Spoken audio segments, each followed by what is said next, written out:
Antes de você assistir esse vídeo, eu quero te dar um comunicado. Sou o pastor Daniel Batista, da Igreja Cenáculo da Fé para as Nações, e queria fazer um convite especial para você que está nos assistindo.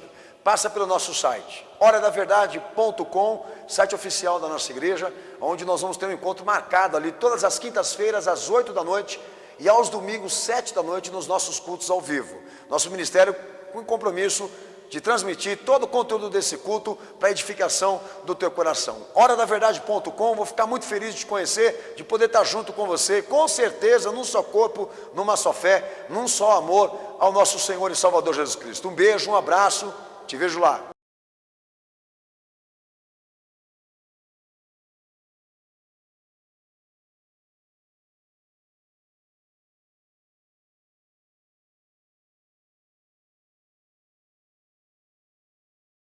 Filipenses capítulo 4, do versículo 10 ao versículo 20. Muito me regozijo no Senhor, pois finalmente renovastes o vosso cuidado ao meu favor.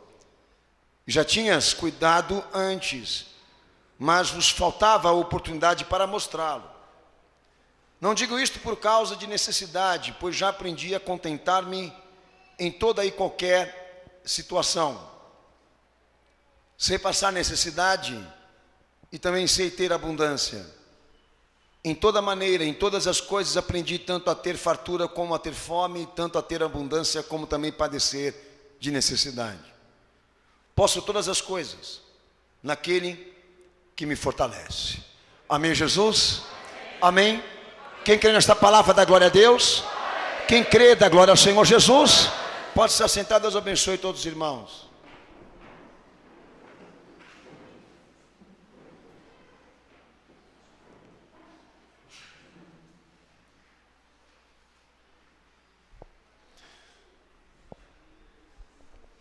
No texto de Filipenses, capítulo 4, do verso 10 ao 20, eu não li tudo, eu disse a vocês.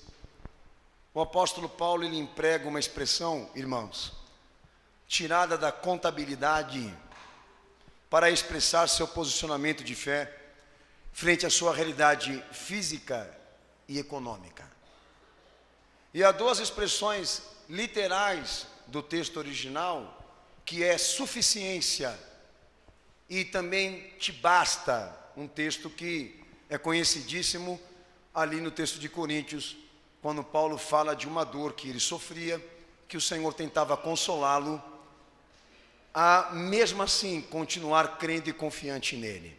O substantivo que todos conhecem é contentamento e satisfação, mas o que o Senhor me pediu hoje para pregar aqui nesta igreja, pode ter certeza disso, é fundamental. Fundamental no sentido de que nós vivemos num mundo cujo conceito é que a partir do momento que você não tiver produção, lucro e concentração material, você não presta para nada. Eu tenho dito aos amados irmãos que uma das maiores perversidades que o capitalismo trouxe para essa sociedade, aonde se formou o modismo e o movimento evangélico americano que foi trazido para cá,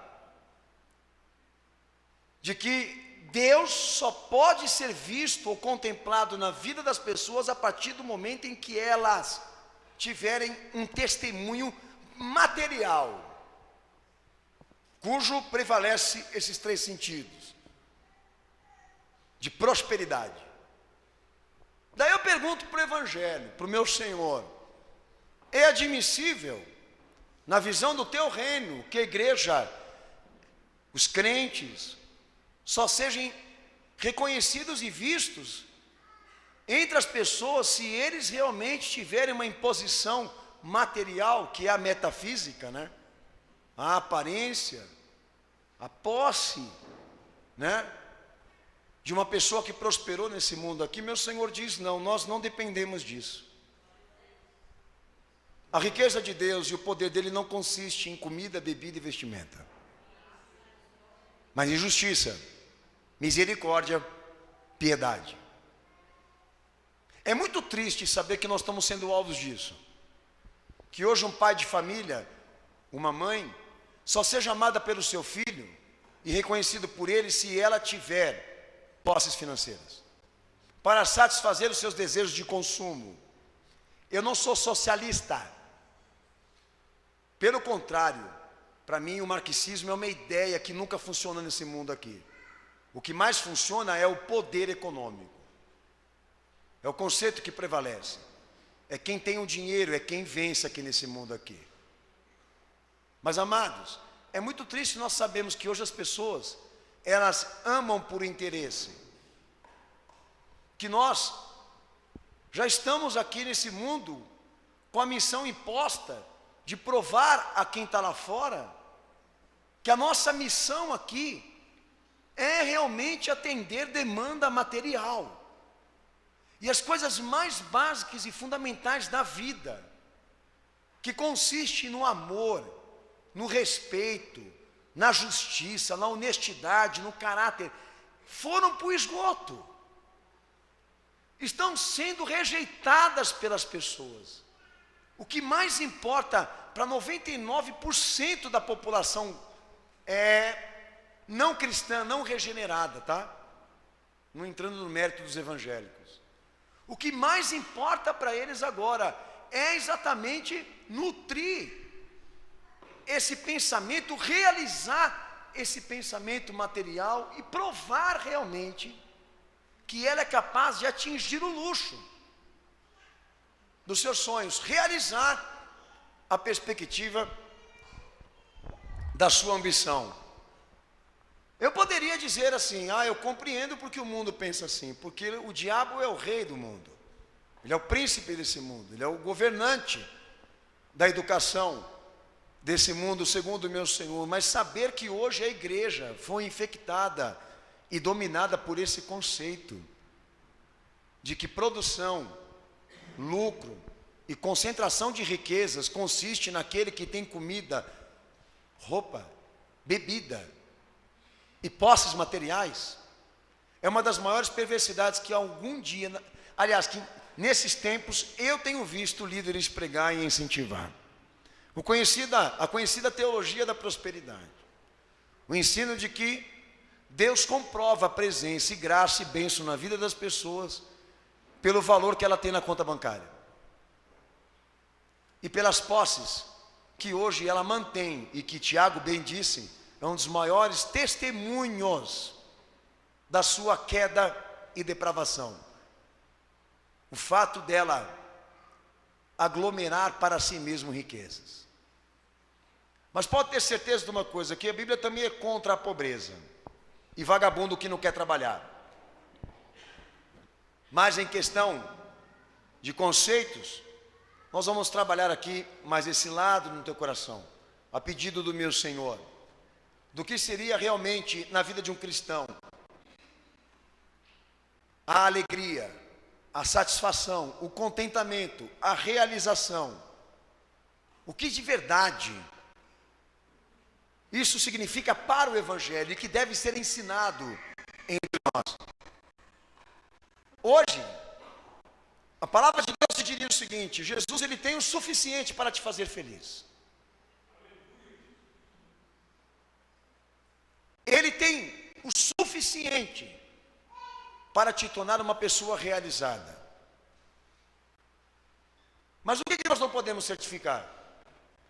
Se você vai gostar do que ele vai te oferecer. E se o que ele vai te oferecer vai te realizar ao ponto de te completar e dizer assim: por mais que as coisas não estejam boas para mim e tudo não esteja correndo de acordo com como eu sempre sonhei e gostaria que acontecesse, Jesus me completa, ele me realiza. O primeiro conceito que o Evangelho estabelece nessas duas expressões é a independência. O contentamento é uma libertação. Mas antes de tudo eu queria dar Lucas capítulo 3, versículo 14 aos amados irmãos como referência de que tornar Jesus o te basta ou a suficiência na tua vida não se trata de uma opção, mas de uma ordenança. Lucas 3,14. João Batista, ele mesmo toca nesse assunto, e eu vou atrás aonde estão os verbos, tá? Pode ler o texto para o pastor, por favor.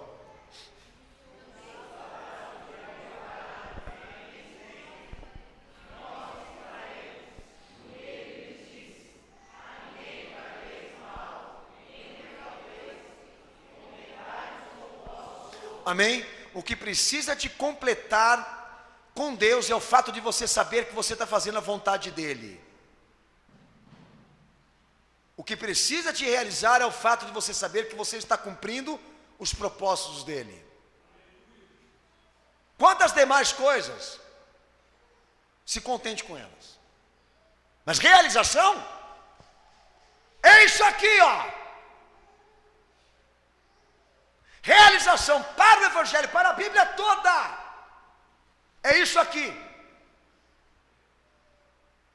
Alguém aqui nesse culto hoje poderia dizer que alguma vez na tua vida, em um momento difícil,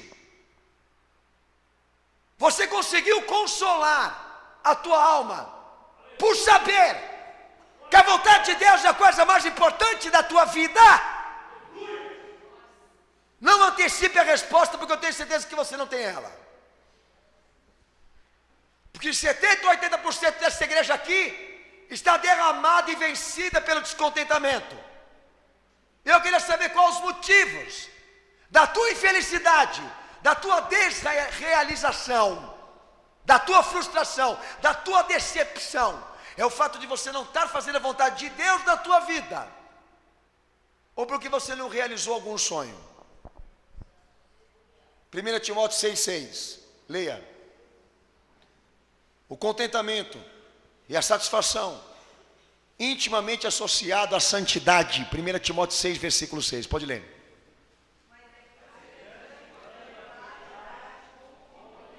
Amém, Jesus? Amém, Jesus? Piedade, santidade. Aonde entra a piedade, aonde entra a santidade, na meta da fé, o contentamento é participante, colaborador, adjunto desse propósito. Porque Cristo me completa, porque Ele me satisfaz. Obviamente eu não vou conseguir ignorar os problemas da vida, não estou dizendo isso ser insensível, mas em compensação supero todas dessas coisas que tentam me atingir, pelo simples fato de que Jesus é a maior importância da minha vida. É óbvio para quem é incrédulo aqui, isso não vai caber na tua cabeça. Eu também não estou querendo colocar força. Eu tenho dito constantemente aqui, o que eu sou a favor? Eu, particularmente como pastor, como teólogo, como crente, seja como for. O que eu sou a favor? Reforma. Se eu fosse fazer uma reforma e Deus me pedisse, eu tivesse autoridade para isso, eu diria o seguinte: não tem reforma melhor do que esta, de fazer com que só tenha direito de carregar Bíblia debaixo do braço aquele que é crente de verdade.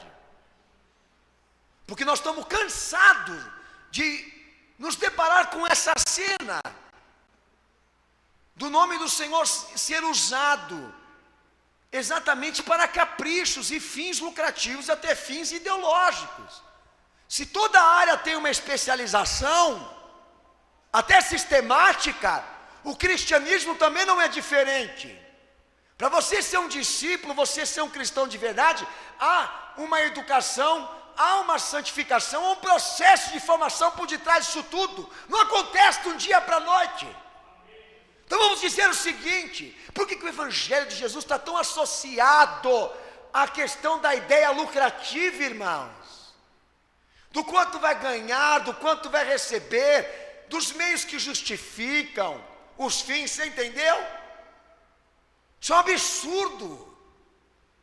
Porque num dado momento, qual é a contemplação que Deus quer ter sobre a sua igreja? Essa, de que nós não estamos aqui sustentados por nenhum interesse paralelo, a não ser o de servi-lo e amá-lo. Mas na tua cabeça suja talvez não possa caber isso. Porque eu falei de pai e de mãe? Quem é pai e mãe aqui sabe e sente na carne. Como é que você vai se sentir sabendo que amanhã o teu filho só olha para você com esse pensamento de saber extrair de você o que ele precisa e o que ele necessita? Tanto que é verdade que a família é um dos maiores bens da humanidade que está em degradação, pelos valores materialistas e capitalistas aqui nessa terra. A família toda ela se subtraiu por esses valores materiais. Ou seja, ela só presta, ela só vale, ou só está unida quando todos estão realizados e satisfeitos. Aquela família tradicional antiga, onde todos se reuniam ali dentro do seu lar para comer o que tem, mas estarem satisfeitos e felizes, estarem reunidos e juntos, essa família não existe mais. E quando eles têm a oportunidade de se unir, ficam no celular. Entendeu? Ficam ali, na tecla, no mundo virtual, no mundo do nada.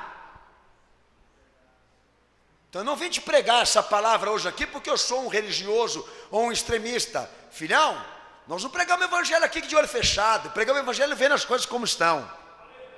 Texto de Filipenses, capítulo 4, versículo 11, texto esse que vocês leram comigo aqui. Amém? Pode ler, em voz alta. Vamos.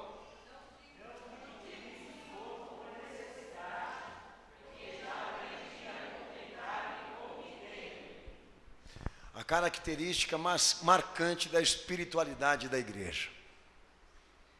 Né? No plano de Paulo, a igreja quis fazer um ato de demonstração de afeto, de valorização, de amor por ele, pelo trabalho que ele vem fazendo, e ajudou financeiramente esse irmão.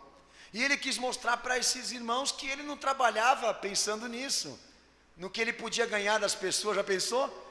Que o trabalho dele era feito com amor e não trabalhista, né? No conceito de ser remunerado.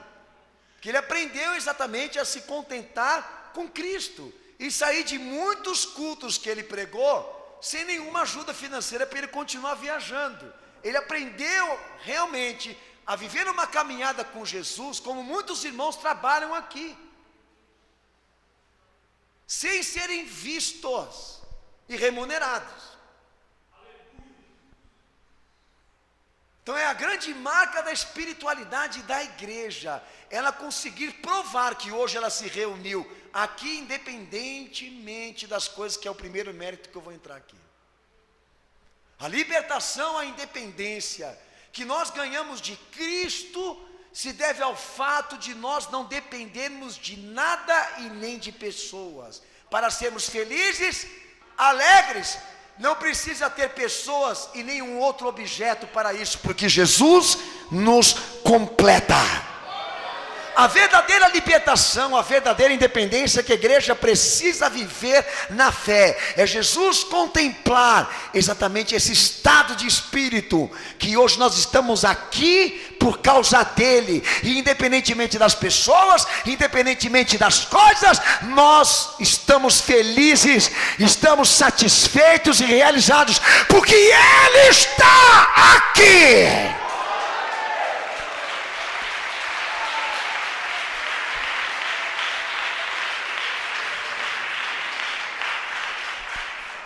Texto de 2 Coríntios, capítulo 9, versículo 8. A independência que dá o motivo para que a satisfação prevaleça sobre todas as necessidades. Ela sempre deve prevalecer se o motivo dela está alicerçado no fato de que Cristo, ele é a coisa mais importante. Lê o texto do pastor, 2 Coríntios 9, 8.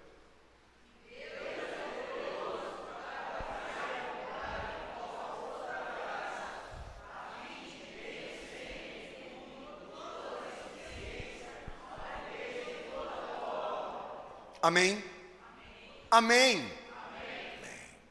Por isso eu supero a necessidade, por isso eu supero a dor, por isso eu supero o sofrimento, e mesmo em tempos de abundância, mesmo em tempos de vitórias, de conquistas, independentemente das circunstâncias, Jesus me completa. Paulo dizendo isso. Por isso que a sociedade ela não entende quando um crente perde um filho. Ele chora a morte do seu filho, mas não morre com ele. Dentre tantas outras coisas que a vida, ela nos tira e nos compromete. Aquele que está sustentado por Cristo não se deixa dominar por nenhuma delas e ser vencido por nenhuma delas. Porque enquanto ele viver, enquanto ele praticar vida Jesus é o seu alvo, o seu propósito maior. Então, quando chegam as adversidades da vida, as coisas comuns que acontecem com qualquer pessoa, e não é porque aconteceu comigo e com você que Deus não está na nossa vida. Porque há etapas, há provações, até na vida do crente fiel, que exatamente até vem para nós, com o propósito de que Deus realmente mostre claramente aonde está o nosso sustento, aonde está a razão da nossa existência. Se são as coisas, as pessoas ou Ele. E por incrível que pareça, é nas circunstâncias que nós demonstramos o que amamos. Então a superação sempre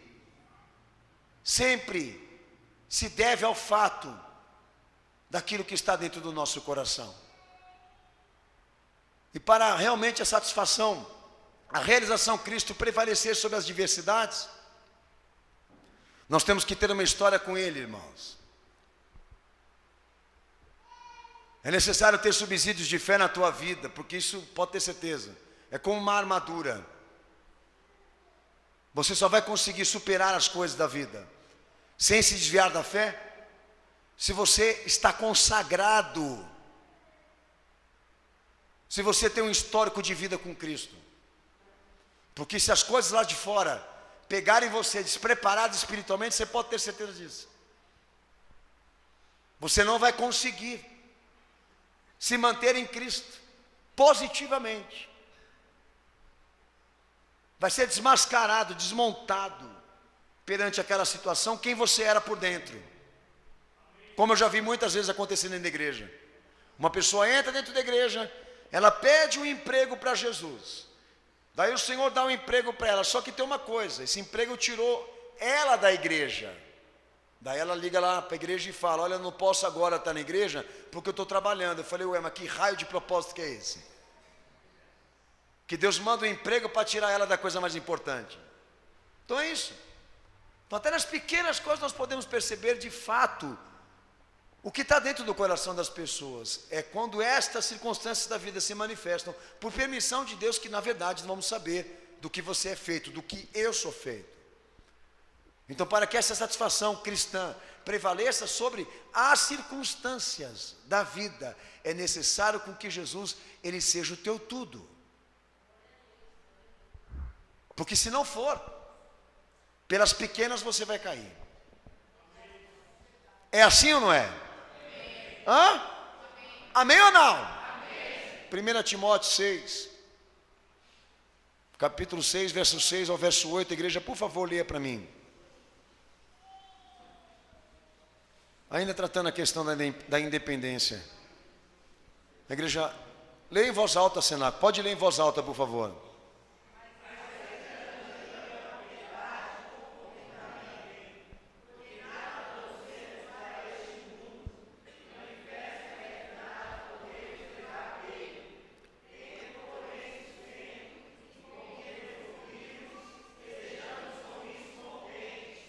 Amém? Uma alegria, uma satisfação que não depende de pessoas nem de coisas. Paulo tratando aí, deixando claro exatamente que a doutrina da fé que o Senhor nos ensina se baseia de que a alegria promovida por Cristo, a satisfação sustentada em Jesus, ela controla esses desejos, esses sentimentos que muitas vezes nos afastam dele. A raiz de todos os males, entendeu? O motivo de muitos terem caído. Por que a perversidade no dinheiro? Por que a perversidade está no dinheiro? Porque o dinheiro é uma matéria que substitui fé. Que ela pode tomar a frente da coisa mais importante. Infelizmente, eu vou fazer o quê? Daí diz o outro lá, mas sem dinheiro a gente não faz nada, pastor. Em tese, sim, mas não tudo. Não são todas as coisas que você compra com dinheiro. Você tem no dinheiro a liberdade de poder adquirir bens, mas vida não. E nem qualidade de vida, que tem gente que tem dinheiro e não sabe viver. Não se compra com dinheiro inteligência, Não se compra com dinheiro caráter, não se compra com dinheiro qualidade de vida. Tem gente que tem pouco e sabe viver. Então a alegria e a satisfação que é promovida por Cristo, que é um dom, que é um estado de santificação, ela dá subsídio para a igreja exatamente controlar esses impulsos e administrar todas essas coisas que muitas vezes tentam nos tragar e nos distanciar da coisa mais importante. Sabe, aquele gemido, aquele clamor do Espírito Santo na nossa alma, que nos alerta, que nos ensina, que nos revela, que nos trata constantemente, exatamente para que os nossos sentidos não estejam exatamente envolvidos e influenciados por aquilo que o mundo escolheu como coisa mais importante. É uma guerra constante. Estou entrando no mérito da independência das coisas e das pessoas. O que a Bíblia deixa claro aí é que a satisfação não é um status, é fé, é confiança num Deus que tem nos ajudado, que tem colaborado nas nossas vidas, para que nós tenhamos tudo aquilo que é suficiente para nós cumprirmos a nossa missão aqui nessa terra, seja como crentes, seja como cidadãos. A medida certa, que muitos se perderam e não sabem dizer, mas o Evangelho nos dá.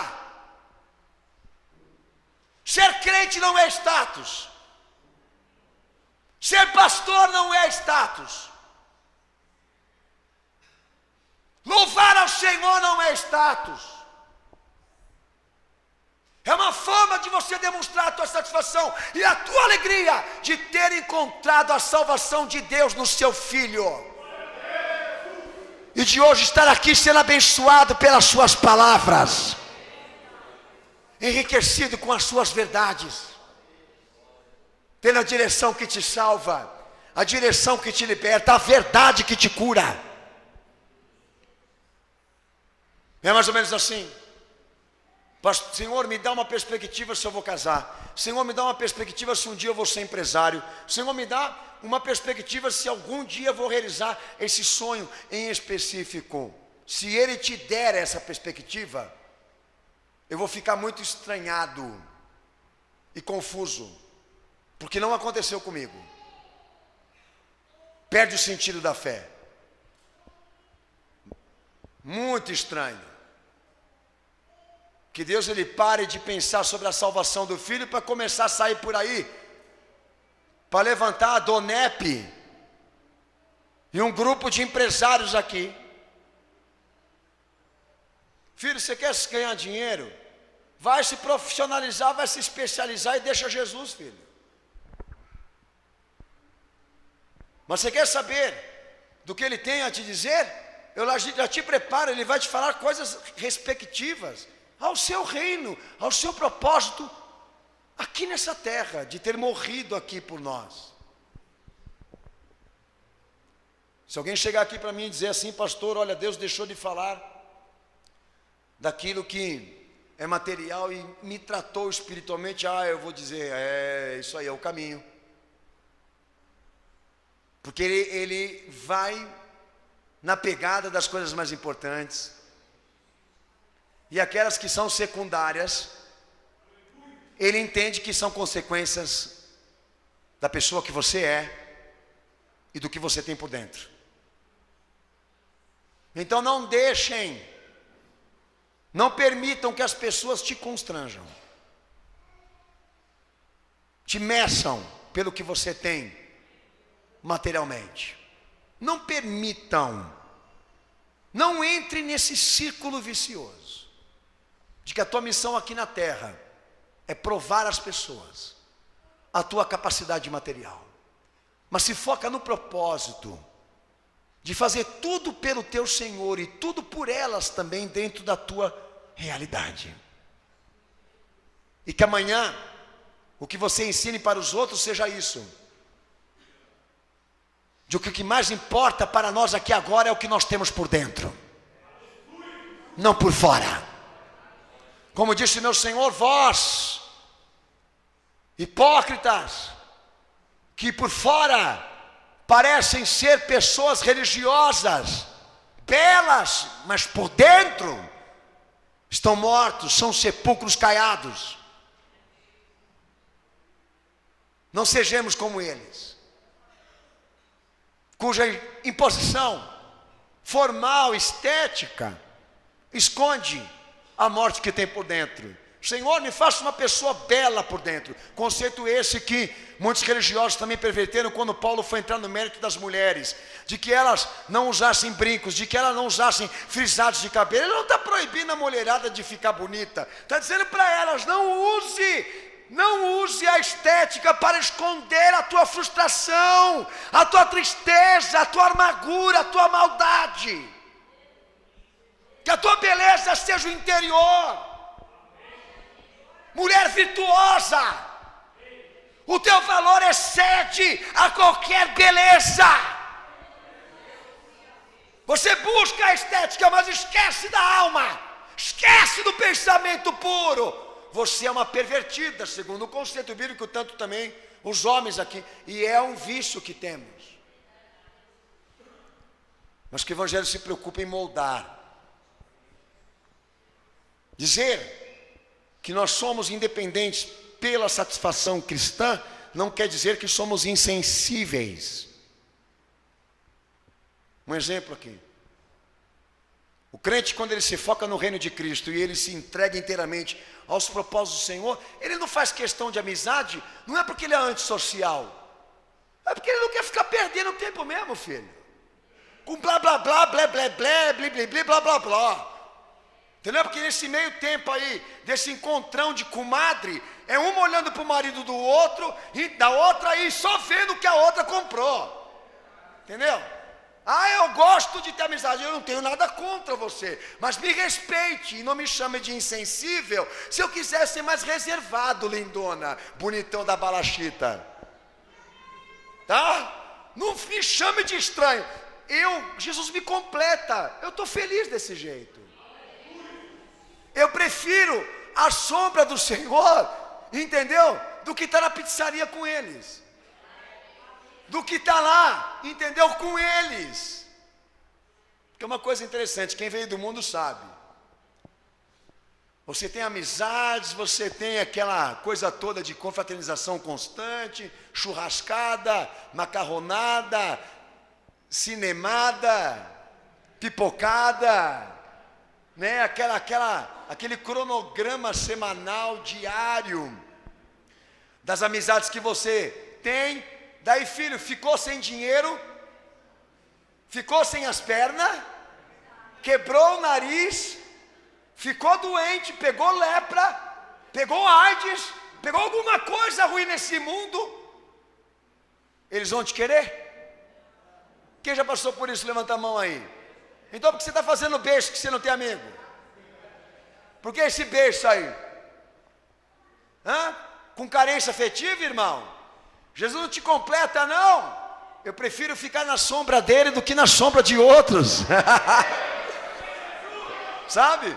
Quando um ou dois ou três irmãos falam, vamos orar, é lá que eu quero estar. Hoje nós vamos ouvir a palavra, é lá que eu quero estar. Minha satisfação é saber aonde Jesus está, porque é para lá que eu quero ir. Isso não é religião. Isso é satisfação cristã. É o que Deus gostaria de ver acontecer com a igreja hoje. Ao invés de um status, a alegria verdadeira de sabermos que, independentemente das coisas e das pessoas, Ele nos ama. E o fato de saber que Ele me ama agora é a melhor e maior coisa que eu podia conquistar na minha vida. Eu não quero morrer sozinho e também não quero ficar sozinho. Mas se caso acontecer por causa da fé, esses fatores não vão impedir de que eu seja feliz. Por exemplo, jovens que estão aqui. Eu tenho que casar. Quem impôs essa regra para você procriar? Teu pai? Tua mãe? É cultura, não é fé. A mulher, ela não existe para ter filho.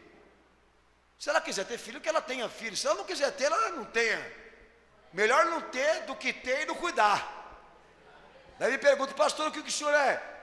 O que o senhor pensa sobre anticoncepcional? Eu comecei a aceitar anticoncepcional é qualquer método, né, contraceptivo, depois que eu vi as mulheres judiando de criança. Daí eu pensei assim, não é abortivo, mas é uma prevenção. Então seria bom essa inconsequente prevenir filho, porque se ela tiver ela não cuida nem dela. Eu oro para que ela não tenha, porque se tiver, coitado dessa criança. Mas ela não vai deixar de ser importante por causa disso. Como um casamento também. Para que essa imposição de que todos têm que casar? Paulo não casou. Daí dizem ele, mas ele era gay então. Eu não posso fazer nada, que tudo para você gira em sexo pervertido, animal. Tudo para ele gira em torno disso. Paulo ele entendia que uma mulher atrapalharia ele na missão. E ele conseguiu tornar Jesus a sua satisfação também nessa área. Já pensou? Os pastores hoje ensinando os jovens a não terem tanta preocupação em casar, pronto, acabou com a socialite. Destruiu com as famílias hereditárias. Pronto, Abraão vai morrer. Porque a partir de agora as tribos vão diminuir. Entendeu? E a igreja vai parar de crescer. Eu tive filho, casei, mas eu não quero que esse propósito também seja na tua vida por razões específicas de fé, porque Deus não tem missão de procriação com a igreja dele na terra, mas são incumbências que pela cultura são impostas a nós. Um pastor, por exemplo, ser um líder, ele só pode se tem uma esposa e tem filhos para sentir na pele o que é isso e poder orientar. O que você é? Católico? Né? Porque para a igreja católica, um padre não pode se casar, porque você não pode ser padre. Agora, o teu conceito é outro, tem que estar casado para poder ser pastor. Então são essas culturas que acabam exatamente impondo sobre a igreja regras, sentimentos que resultam em desespero, sabe? Em aflição, não conseguir, não atingir, pá! E se mata por causa disso. Ou então bota a culpa em Deus, achando realmente que Deus não prosperou na medida que Ele havia prometido. Então nós temos que quebrar isso aí. Nós não estamos aqui para realizar os nossos interesses, mas para servir e amar aquele que nos deu a vida. E se algum momento da minha fé, Jesus me completar ao ponto de eu não querer fazer opção pela diversão e por outras coisas que a vida promove, eu não sou retardado por causa disso, nem insensível. Mas se alguém aqui deixou dos seus deveres sociais, civis, porque está dizendo que ama Jesus e só quer saber do reino, você me fala quem é que eu vou lá pegar esse cara, porque ele está com graça. Não cuida mais da mulher e da esposa, não cuida mais dos filhos, não cuida da casa, porque agora ele está compromissado com o reino da safadeza, tá? Porque não é isso que eu estou te pregando aqui não. Amém, Jesus, cenáculo. Pelo amor de Deus, filho, não perverte o que eu estou ensinando aqui não. Eu estou feliz e realizado, pois Cristo me completa. Independentemente das pessoas ou das coisas, eu sou feliz com Ele mesmo assim. Se eu olhar para aquela pessoa que se realizou financeiramente, que anda de acordo com as oportunidades, e dizer que ela não é tão realizada assim, eu não estou invejando ela. Eu estou dizendo que eu aprendi uma coisa que eu podia compartilhar com ela e mostrar para ela que ela não conseguiu tudo o que ela diz. É gozado, povo. Eu digo assim, pô, esse cara está errando, porque ele está usando a igreja como palco eleitoral e também ganhando dinheiro com voto, que é o que eles estão fazendo. Daí entra um idiota lá na rede social. Pastor Daniel, o senhor está com inveja. Inveja? Inveja, a palavra inveja se diz respeito àquela pessoa que queria ter o que você tem e não tem, e por isso cobiça. Eu não quero ser o que esse cara é. E isso se deve ao fato também daquele que passa na rua com aquele carrão, aquele relojão, com aquele casão, com aquele mulherão, com aquele tudoão. Você entendeu? E eu olho e falo, ele tem tudo isso, mas não é feliz. Eu não estou invejando, eu não sou indiferente. Ele se completa com aquilo, mas a minha opinião é que uma hora ou outra ele vai ver que ele não conseguiu tudo. Que tem algo que falta para ele, que é mais importante, que se ele não ganhar, ele vai pôr a perder tudo aquilo que ele conquistou. Amém, Jesus? Então não se permita em ser abordado pela opinião pública de que você é indiferente, insensível, quando você diz que Cristo te completa. Paulo já dizia, o mais importante da fé é que você se comporte como a fé ensina. E não ceda e se deixe ser vencido pelas pressões populares, porque eles vão vir catimbentos, melancólicos, sentimentalistas, para exatamente dizer que você é um alienígena, né? Você não vai na ceia do Natal, não, porque a ceia do Natal é isso. Você é um antissocial, você não ama teu pai, você não ama a tua mãe, você está desprezando a tua família, o que ela te deu a vida toda, mas eu só vou faltar em um dia do ano com eles, numa janta ordinário, e você está querendo comprometer toda a minha vida por causa disso. Não vou aceitar você constranger a minha realização e a minha satisfação com Cristo, porque a minha fé me diz que o melhor lugar do mundo é a minha igreja. É lá onde Deus fala e Jesus revela. Amém, cenáculo?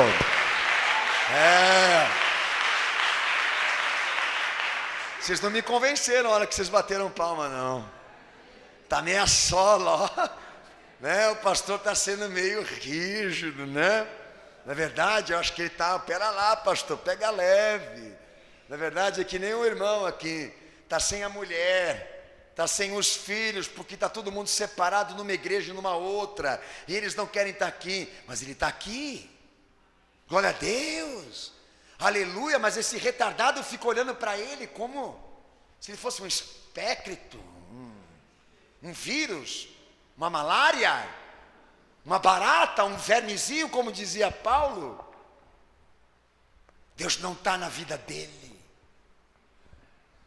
entendeu? Porque gente abençoada é assim, entra a família toda.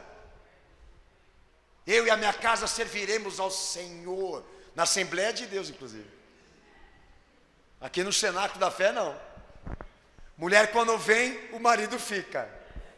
Daí a gente vai lá e pega a irmã e fala, irmã, que o Senhor te console, porque salvação é uma coisa individual, e o Senhor realmente nos avisou de que a espada dele dividiria lares. Então, irmã, fica tranquilo, ama teu Senhor, busca o teu Senhor. Nós não vamos te desqualificar pelo fato de você não ter companhias familiares com você aqui.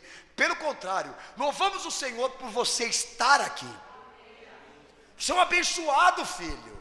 Você entrou na igreja, você está servindo a Cristo, você está ouvindo a palavra da verdade. É a marca da igreja. Agora, se eles não quiserem te acompanhar, eu não te julgo. Todos aqueles que diziam que amavam ele, abandonaram ele na pior situação do seu ministério, que foi a morte. Sabe, não tem ninguém melhor para ele, para ensinar para nós, o nosso Senhor, como se deve superar solidão, frustração. Como que o amor vence essas barreiras? A gente fica quebrado, mas sempre, pelo fato de ele nos completar, a gente supera. Eu aprendi, por amor a Cristo, a superar todas estas coisas, porque o meu bem maior é Jesus. Aleluia. Glória a Deus.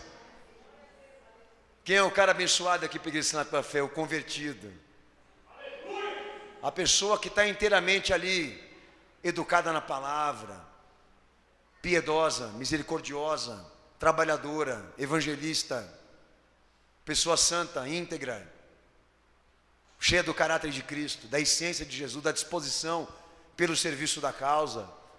Agora, se ele vem de carro, se ele vem de ônibus, se ele vem de avião, se ele vem de helicóptero, se ele vem de jegue, pouco me importa. Entendeu? Eu já preguei de sapato furado aqui na igreja aqui, mas não é porque eu não tenho dinheiro, é porque eu não estava nem aí com o sapato mesmo, filho. entendeu? Com a sola aberta. Vai com esse sapato hoje mesmo aí que não tem problema. Entendeu? Filho, que roupa que você tem lá no teu quarto lá? Sabe? Vem com ela mesmo no corpo, filho. Lá no cenário ninguém liga para isso não. Contanto que não mostre as partes de trás e da frente e de cima, tá bom. Fica tranquilo, você entra lá que ninguém vai olhar isso. E se olhar, nós vamos conversar lá na salinha do pastor. Entendeu? Se a cor está combinando. Fica tranquilo, você tem condição, você pode fazer. Se você não tem, você não vai deixar de ser gente por causa disso. O irmão está pagando o ônibus dele lá com dificuldade, é o fácil. Como é que é o nome lá? Bilhete único, fácil. Já mudei até o nome técnico.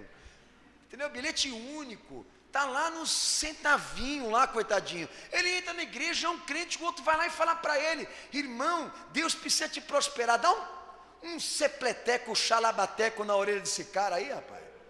Cuida da tua vida, rapaz.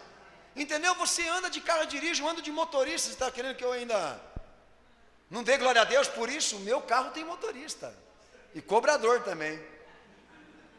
Mas se o irmão lá tem condição lá de comprar, ele não é mais abençoado porque ele tem um carro melhor do que você, ou uma casa melhor do que você, ou uma beleza maior do que a tua. Até porque tem uns que são bonitos por fora, eu já falei o que eles são por dentro. Tem uma cabeça desse tamanho aqui. Entendeu? 1/3 da tua inteligência é abrir a boca. Você já fala, fecha, cala a boca. É uma recomendação para quem quer casar com mulher bonita e homem bonito. Entendeu? Se olha, fala, uau. A hora que abre a boca, tem voz de gatinho. Você fala assim, vixe, será que é homem? Essa coisa aí, né? E daí você senta para conversar, pior ainda. Bicho não tem nem conteúdo, tem um dente todo clareado, entendeu? Mas em compensação a alma, meu santo Jesus, do coração, meu Jesus, falta conteúdo nessa pessoa, né? Por isso que muita gente se estrepa em casamento, porque infelizmente casa com os membros, não casa com o coração, filho. Nós vamos fazer o quê? Depois joga aqui no púlpito, depois que dá errado, e fala que o problema é de Deus. O problema é teu aí, minha senhora. E você tem que cuidar agora, porque a coisa agora é séria. São coisas que o pastor está apresentando para os irmãos. São problemas que a gente está apresentando aqui diante desse altar, que o Senhor toca o nosso coração, que infelizmente tem afastado a igreja de Cristo. Amém, Jesus? Amém, Senhor? A começar por gente que não consegue entrar na igreja porque a igreja é rica. Eu não entendo uma coisa desse tipo. Que tem que sair, então são eles, não é o povo que está querendo entrar. Então a gente tenta construir uma igreja onde o Senhor realmente se agrade dela, está difícil, né?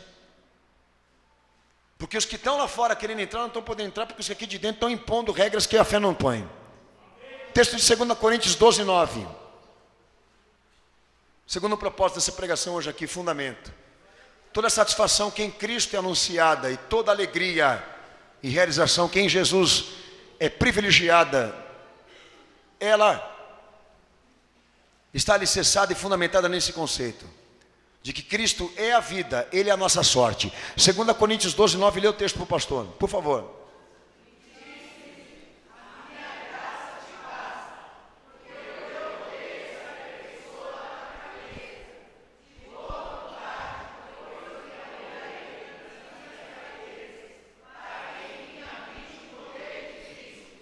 Estar contente em si mesmo pelo fato de saber que Deus te amou com a morte de um filho, te entregou um filho para te salvar. Isso é graça. Deus concedendo um privilégio para quem está condenado, de ter uma oportunidade de se redimir e de se salvar. Isso é graça. Senhor, muito obrigado porque o teu filho foi entregue para me salvar, pois muito me amou e me amou com a sua vida, e isso me completa aqui agora. Cristo é a minha vida, Ele é a minha sorte, a minha alegria se fundamenta no fato de que Deus me amou com a sua própria morte. Amém? E vocês hão de ser honestos com o pastor que não é o que está acontecendo.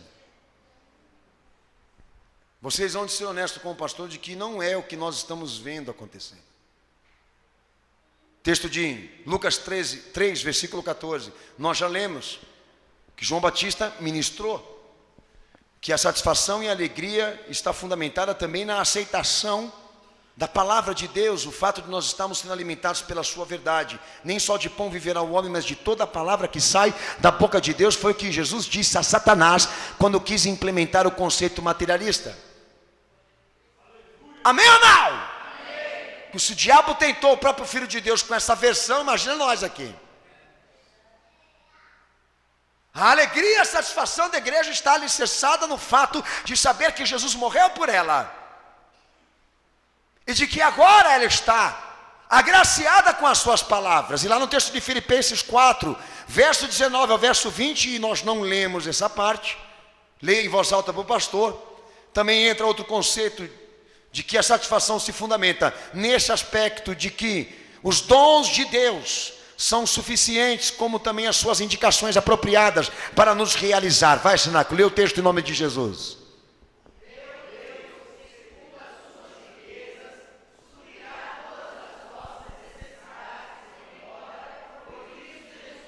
Amém? Não ajunteis tesouros na terra, onde a traça e a ferrugem consome, disse nosso Senhor, mas ajuntei tesouros no céu, aonde o ladrão não entra e a ferrugem também não corrói. Amém, Jesus? O que o Senhor está dizendo? Que a riqueza de Deus, a riqueza do seu reino, consiste em sabedoria, consiste em justiça, consiste em virtudes espirituais. Todo esse tesouro foi derramado do céu em Cristo e habita agora, disse Paulo, em vasos de barro. Nos sentimos ricos por sabermos que nesse exato momento Deus opera em nós, Deus fala por intermédio de nós, Deus opera os seus milagres por intermédio da sua igreja. Estamos aqui neste momento agora satisfeitos, realizados por saber que Deus consagrou instrumentos de fé para manifestar a sua glória entre aqueles que não têm a sua salvação e a sua sabedoria. Como disse Paulo no texto de Coríntios, as coisas que os sábios desse mundo não experimentaram, Deus reservou para aqueles que o amam. E aquilo que não subiu à mente dos homens, não subiu ao seu coração, Deus tem manifestado sobre aqueles que são crentes. Senhor, muito obrigado por saber que o Senhor me amou com a morte de um filho, e por saber que neste momento as tuas virtudes estão sendo depositadas em minha vida. Estou sendo rico neste momento agora com o teu Espírito, estou sendo rico com a tua palavra, estou sendo enriquecido com as suas manifestações, coisas estas que nos marcam e a história não apaga. Nós temos conseguido aqui nesta igreja, nós temos recebido da parte de Deus aqui neste lugar. Então, independentemente das circunstâncias, da pobreza, da riqueza, da dor, do sofrimento, até da realização, a coisa mais importante que fundamenta a nossa alegria, a nossa satisfação, é o fato de nós termos uma história com Ele, marcada, escrita pela mão de Deus. Isso não te realiza? É a mesma coisa que eu já ouvi dizerem aqui nesse ministério, por parte de pessoas que não estão mais aqui. De um dado momento da caminhada, ela dizia o seguinte, que ela ficou anos congregando aqui, vindo aqui, e ela não conseguia enxergar o retorno de todo esse investimento. E eu tenho pesar de um dia ter conhecido essas pessoas como pastor, porque nós nos dedicamos inteiramente para o ensino aqui, e eu não entendo como que uma pessoa ela pode, diante de tudo que a igreja faz para salvar alguém, a alma, a vida de pessoas com Cristo, chegar numa trajetória da fé e querer resumir os investimentos dela, querer ver o retorno dos investimentos baseados no que ela construiu fora.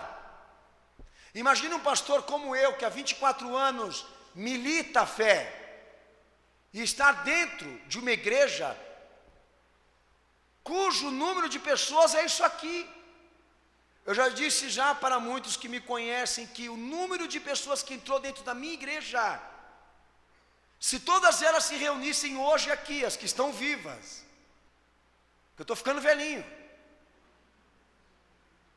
encheria um estádio, até não caberia. Imagina você ficar 24 anos pregando e vendo a tua igreja encher e esvaziar, como eu vejo todos esses anos. Outro dia o pastor estava aqui mesmo, aqui na frente, entrou uma moça dizendo: a minha mãe te conheceu quando você era jovem, quando bem no meu início lá, que eu pregava dentro de uma tenda, na Pentecostal da Bíblia do Brasil. E a minha mãe frequentava a igreja do Senhor, mas por motivos lá de força maior, ela se desviou e tal. E a filha cresceu, chegou lá nos 30 e poucos anos de idade, não sei quantos anos tinha a moça lá. E a mãe, quando viu que ela estava desesperada, estava em sofrimento, ela falou: eu conheço um pastor que eu tenho certeza que se você for lá, eu tenho certeza de que ele não mudou. E começou a contar para a filha dela algumas coisas que ela viveu na experiência pessoal. E ela entrou aqui dentro da igreja e falou: sabe, pastor, eu fiquei impressionada de saber que tudo que a minha mãe contou de você lá atrás, eu consegui ver hoje aqui nessa igreja. Queria que o senhor me dissesse o segredo disso. Eu falei: filha, não tem segredo. Tem uma razão. É Cristo. Não tem segredo o que está acontecendo conosco aqui dentro dessa igreja. O que está acontecendo com a gente, qualquer um pode viver. Mas a preservação, a insistência, a perseverança desse caráter que nós admitimos aqui, é o fato de nós termos o seu exemplo, a sua essência. E nós estamos tentando seguir. E tentando superar essa visão catastrófica, que é a rejeição. Eu que sou um pastor, que eu vim de uma igreja, que eu pregava, que eu via as pessoas molharem um altar que tinham que passar pano para enxugar, que os obreiros tinham que pegar e jogar no saco santos, guias de terreiros, maços de cigarro e objetos impuros que as pessoas largavam ali na conversão.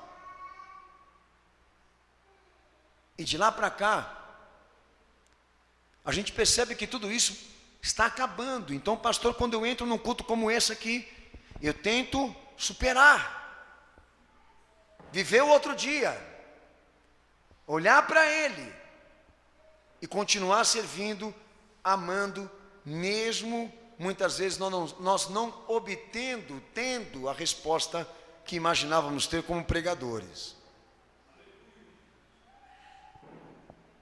Então essa percepção que o pastor está tratando aqui sobre a vida, Paulo ele introduz que a graça de Deus é quem traz vida para nós, que por detrás dela os braços de Deus estão estendidos para nos ajudar todo dia com aquilo que é necessário, com aquilo que é preciso, com aquilo que é importante. E mesmo nas situações difíceis, que nos adoecem, que nos enfermam, que nos entristecem, a graça de Deus tem que nos completar. O fato de saber que Jesus está em nós e que Ele nos ama, precisa nos consolar. Se isso não acontecer, é porque nós não somos crentes. Há uma interrupção dessa fé por conceitos materialistas, que eu venho falando desde o início dessa pregação, que ou a gente conserta, ou então está tudo perdido e comprometido. Aí vai contra o conceito da avareza, das cobiças, de posses materiais, que muitas vezes fazem homens negligenciar a vontade de Deus. Texto de Lucas capítulo 12, verso 13 ao verso 21, que o Senhor entra com uma repreensão severa sobre aqueles que são materialistas, ou seja, que colocam um plano material acima do espiritual, acima de Cristo, e ele fala por parábola, aquela parábola famosa, de um homem que foi, encheu seus celeiros, fartou seus celeiros e disse o quê? Vou descansar a minha alma. E o que Jesus diz para ele? Louco, esta noite vão pedir a tua alma, e o que tu tens preparado, e de quem é esta alma? Amém, Jesus? Amém ou não? Então, crente, eu creio assim, que ele não está impedido de orar e pedir ao Senhor uma providência em cima de suas necessidades, mas a prioridade sempre é o reino, sempre é Cristo. Ninguém vai pecar aqui. Se tiver triste porque está passando por uma situação financeira, vai pecar, vai transgredir se esse for o motivo da tua tristeza. E o motivo de te afastar do plano que Deus tem com a tua vida. Daí, meu filho, você pôs tudo a perder. Ninguém aqui vai conseguir justificar, nem o pastor. Num dado momento, eu dizer assim, entendeu? Eu não tenho recebido o que eu quero, vou cuidar um pouco de mim. Uma vez, pastor, entrei na faculdade, um pastor chegou para mim e falou: Daniel, vou deixar de ser pastor e vou ser conferentista. Então eu disse para ele: então você vai ser pastor e vai virar retardado, né? Porque, na verdade, o que quer dizer para mim? Eu estou cansado de cuidar de igreja, igreja desgasta, hoje eu estou com meu colesterol alto, estou propenso a diabetes, não durmo, entendeu? Como quer dizer que a igreja produziu isso para ele. E o pastor, eu tomando um cafezinho com o cara e quase já vomitando. Falando: meu santo Jesus, de onde esse cara veio? De onde ele saiu? Né? Lá dos quintos dos infernos, só pode. Porque está dizendo para o Senhor assim: tua igreja é uma porcaria, porque ela acabou com a minha vida, o serviço que eu prestei ao Senhor não valeu para nada, entendeu? Porque eu não recebi nada, eu não lucrei nada, eu não ganhei nada. Eu falei: nossa, filho, só falta você meter a mão no prato com Cristo e trair, né? Por 30 moedas, na verdade, porque o resto você já está fazendo tudo bonitinho aí, né? Você quer ver tranqueira, é só ir lá para metodista. É a mesma coisa. Talvez em escala menor na tua realidade. Talvez não tão crônico assim, né? Mas a partir do momento em que o meu conceito, né, aguçado, for realmente fundamentar a ideia de vida ou realização de vida naquilo que a terra promove e produz, eu me corrompi. Porque não é baseado nisso que Deus vai julgar. Nem que Ele vai punir. Nem que Ele vai salvar. Você pode não ter uma estátua lá no meio daquela praça agora, para ter em memória a eternidade do que você realizou aqui. Mas se você é um crente e fiel a Jesus, para Deus você já tem tudo. Meu Senhor disse: olha, não se alegra porque os demônios estão caindo aí quando vocês oram, mas alegrai-vos porque o vosso nome está escrito no livro da vida, porque esse é o advento, o plano, a bênção maior que nós pregamos aqui. E se isso não te completa, não te realiza, eu não sei quando Deus vai realizar o teu sonho, eu não sei se Ele vai realizar, eu não sei se os teus problemas aqui na terra vão se resolver, eu não sei o que vai acontecer, eu não sei nem para mim. De vez em quando eu choro no ombro da Alessandra, quando ela me dá o ombro, e eu vou lá e falo assim: olha, está estreito, eu estou perdidinho da Silva, me ajuda aí, missionária, ora por mim aí, porque eu estou mais confuso do que não sei o que. É normal que a gente fique assim. O plano da vida, ele constrange mesmo, mas nós temos que saber escolher o que é mais importante, e o mais importante é o que nós precisamos viver. Então, por mais que eu esteja confuso, que eu olhe e não consiga definir o que vai ser da minha vida aqui entre os homens, eu sei o que será de mim quando Ele me chamar.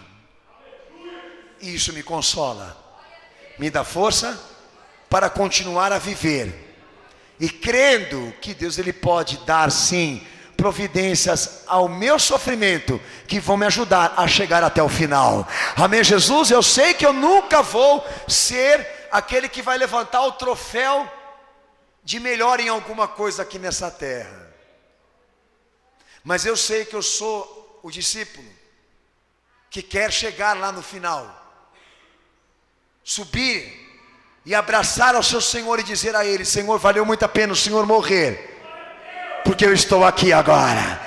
Valeu muito a pena o Senhor morrer pela humanidade, porque nós estamos aqui agora, e vamos celebrar estas bodas, e vamos dar muito glórias ao teu santo nome, pelo Senhor ter oferecido a tua vida para nos salvar. Aleluia.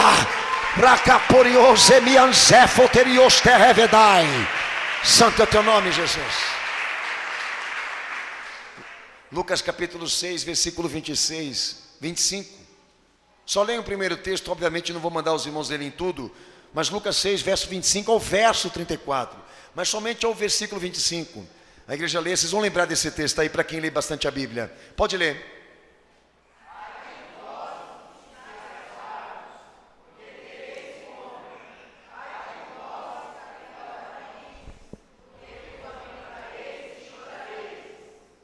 Amém. Espera só um momentinho aqui com o pastor aqui, eu acho que nesse texto não, irmão. Abre Hebreus, capítulo 3, verso 5. Hebreus.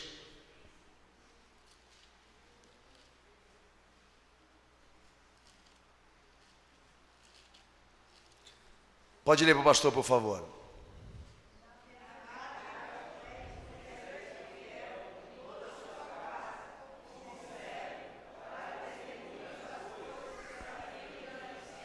Amém, Jesus? Lê bem em voz alta, 13, versículo 5. Pode ler.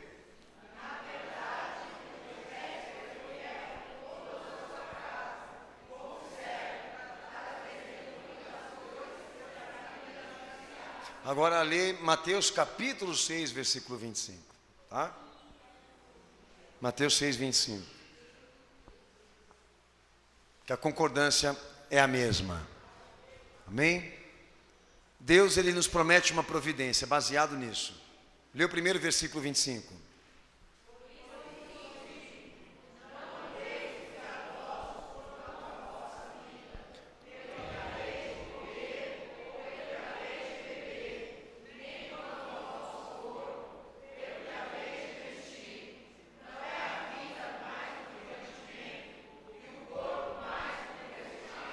Amém? Primeiro conceito que o Senhor traz sobre providência é o fato de que nós sejamos aqui inteligentes para discernir o que é vida. E o que é vida? A vida, ela não pode valer mais. Aliás, o produto não pode valer mais do que a vida. As coisas materiais não podem valer mais do que a vida, porque a vida é uma concepção divina. Deus sustenta, Ele produz, Ele concede. Amém? E lá nos versículos abaixo, o Senhor, Ele vai educando, Ele vai trazendo valores, propósitos, que no versículo 33, Ele traz o desfecho dizendo: mas buscai primeiro o seu reino, a sua justiça, e todas as coisas vos serão acrescentadas. Portanto, não andeis ansiosos pelo dia de amanhã, pois o amanhã se preocupará consigo mesmo. Basta a cada dia o seu próprio mal. Amém? Conceito que o Senhor pede à igreja: viva um dia por vez. Porque num dia só você vai ter muitas diversidades e aflições para superar. Não se preocupa com o futuro, porque Deus cuida de nós. Ele nos dá a providência do que vai ser amanhã. O que o Senhor, na verdade, está deixando claro é que sobre os sofrimentos e as necessidades da vida, o Senhor cuida de nós e sabe o que é melhor para nós. Então não tenha ansiedade pelo que pode te acontecer. Somente se preocupe em priorizar a vontade, o reino dele na sua vida, porque todas as coisas que ele acha que é bom para você, ele já preparou para você viver. Ele já preparou para te dar esta vitória. Aí é que entra a questão, eu só não sei se isso vai te realizar, mas se você for crente, com certeza o fato de saber que vem dele, isso vai te completar. Então a coisa mais importante na satisfação, na alegria que se fundamenta em Cristo, é o fato de sabermos que nós estamos sendo obedientes a Ele. E sabendo dessa obediência e certificando-se dela, Ele nos reserva sempre o melhor lá na frente. Boa medida, sacudida e transbordante. Eu não sei se o que Ele vai te dar, vai te realizar, mas se você for crente, você vai dizer: Senhor, nada como poder viver um dia de livramento, de bênção, de resposta na tua presença. Quem já viveu sabe do que eu estou falando aqui, sabe do que eu estou dizendo aqui. Eles levantam um troféu por alguma coisa que eles alcançaram lá fora, mas quando o crente vem aqui na frente para testemunhar o que Deus fez com ele naquele dia, os homens lá de fora, eles não têm isso para contar. É disso que nós estamos falando aqui. Nós somos muito mais do que um vencedor. em Cristo, pois temos alcançado coisas que está longe deste mundo alcançar. Da sua perspectiva de entender e compreender os propósitos desse Deus, e nós estamos neste momento semeando para colher isso aqui, certificando de que o nosso plano de vida tem a vontade dele, pois sabemos que lá no final ele agirá com providência em cima da nossa necessidade, em cima dos nossos problemas, das nossas dificuldades, pois ele sabe o que é melhor para nós. Aleluia, Santo Jesus.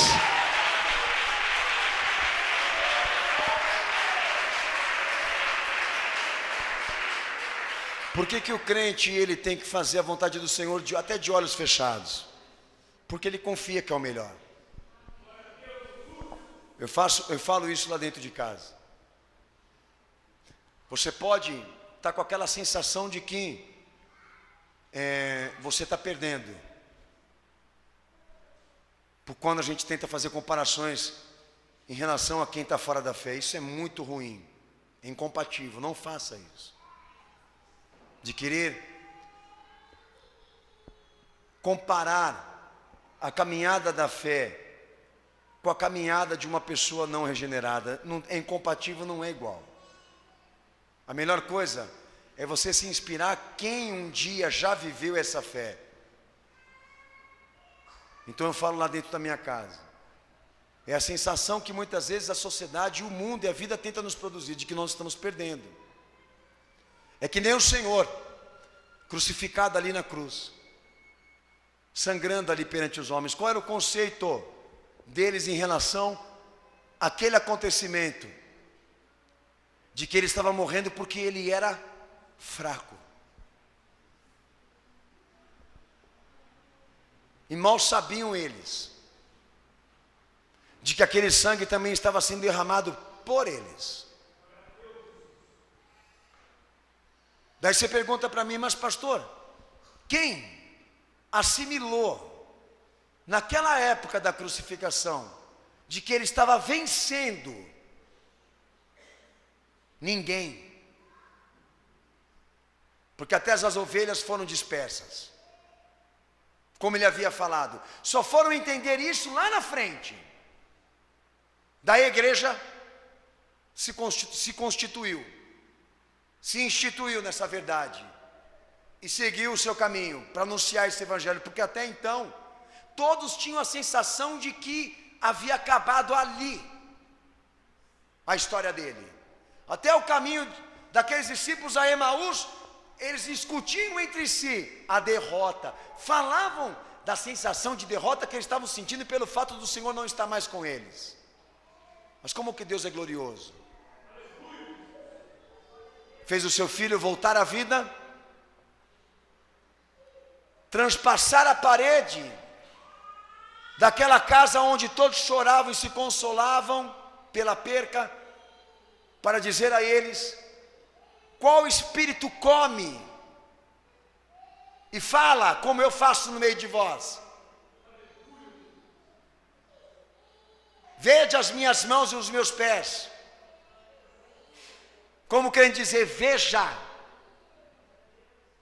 eu venci por vós, pelo Pai. Então muitas vezes aparenta que o que nós estamos fazendo aqui, de acordo com a fé, não está trazendo a nós recompensações. E é onde a gente peca.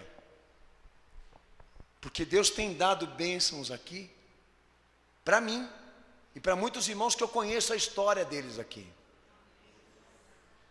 Que daria para escrever um livro de coisas que ele já fez nessa igreja, já fez na nossa vida e continua fazendo.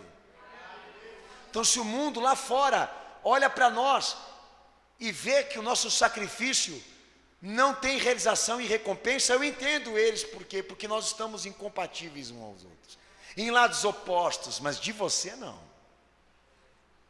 Eu não entendo. Por quê? Que servir a Cristo e obedecer a palavra dele e os seus propósitos demonstra para você que você está perdendo, ou então soa aos teus ouvidos de que isso não vai valer a pena para você.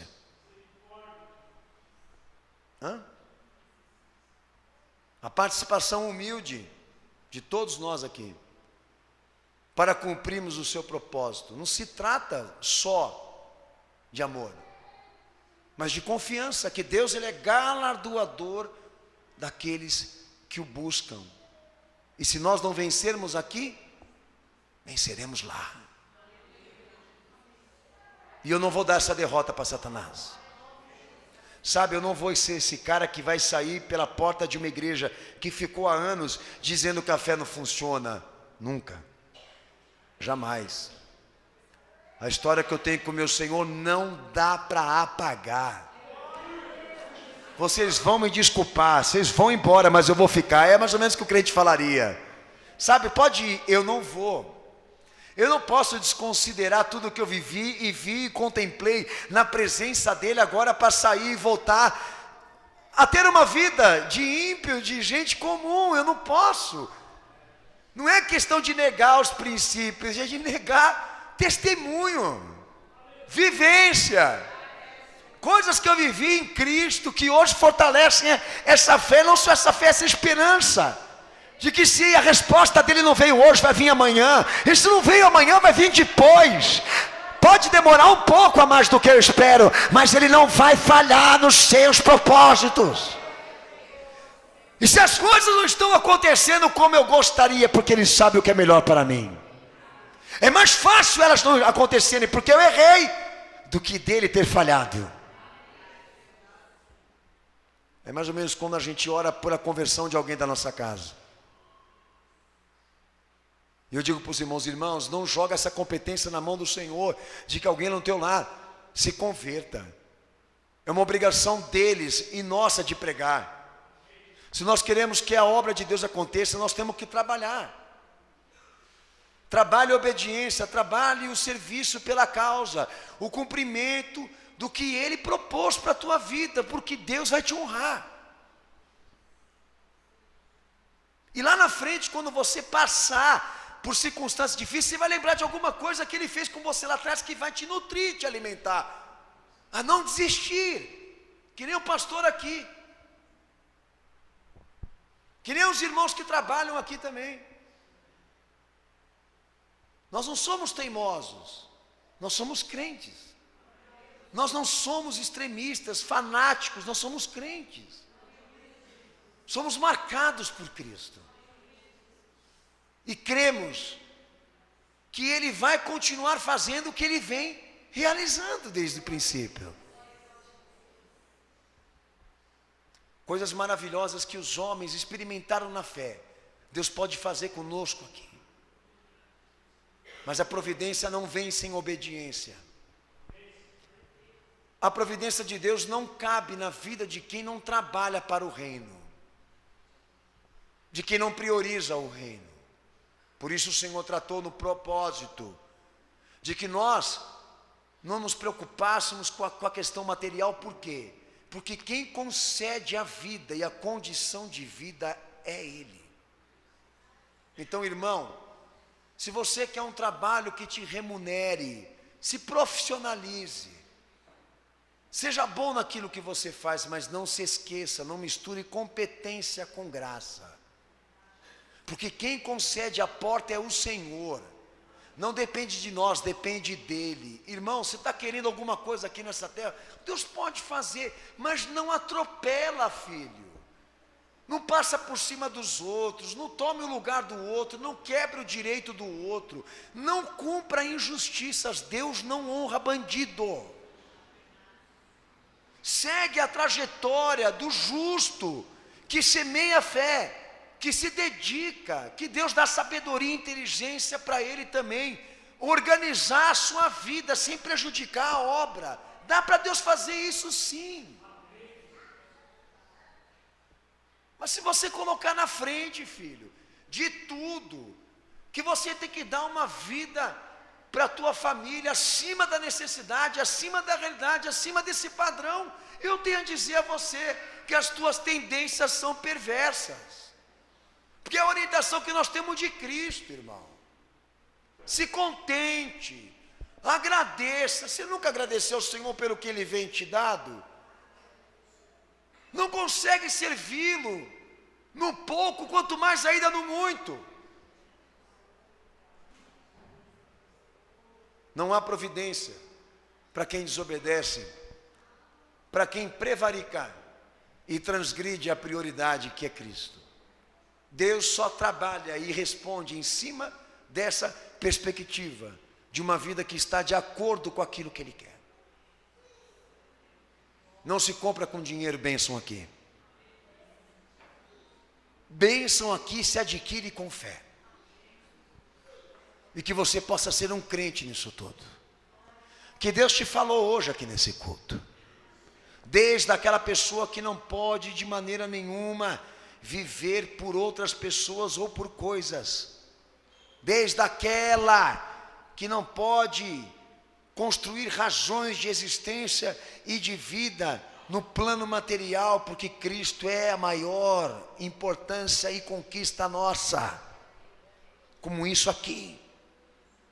De acreditar, de esperar que as coisas em Cristo aconteçam de maneira espontânea, imediata, sendo que não são assim. É com lágrimas, é com fervor, é com temor, é com amor, é com obediência. E nunca descrer. Ele sabe o que é mais importante para nós. Eu estou aonde Ele quer que eu esteja. E é aqui que eu vou ficar até o dia em que Ele quiser. Porque eu sei que Ele quer o melhor para mim. Amém? Amém? Então dá licença, Senhor, que eu vou construir aqui uma perspectiva e um plano de vida. Eu quero mudar a minha vida. Então não vá ser que nem os maias. Que para mudar a vida você vai virar a pirâmide de ponta cabeça. E vai pintar as árvores, vai mudar o figurino e o cenário. A vida continua a mesma. Tá? Então não seja como eles foram. Que mudança para eles era pura aparência, para nós não. Se alguma coisa mudar do que eu estou vivendo aqui, é porque Deus determinou. Se não, se que Ele quer, é isso, vou continuar até o final. Mesmo que seja cotidiano. Para mim, o que mais importa é servi-lo. É isso que você tem que pensar. É isso que você tem que determinar na sua vida agora.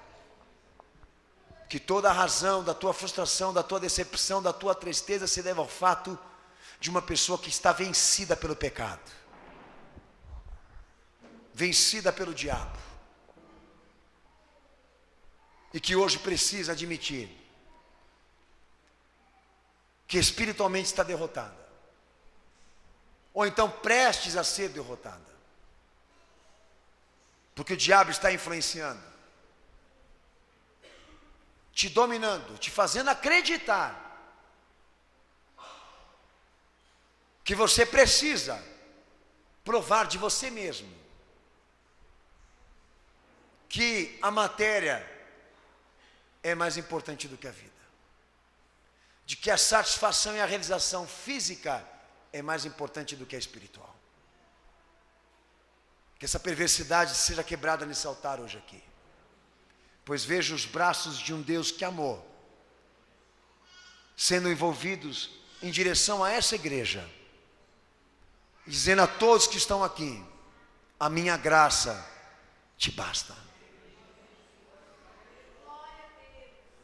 Jesus completa. E Ele tem o suficiente para te fazer feliz. Abaixa tua cabeça, fecha teus olhos.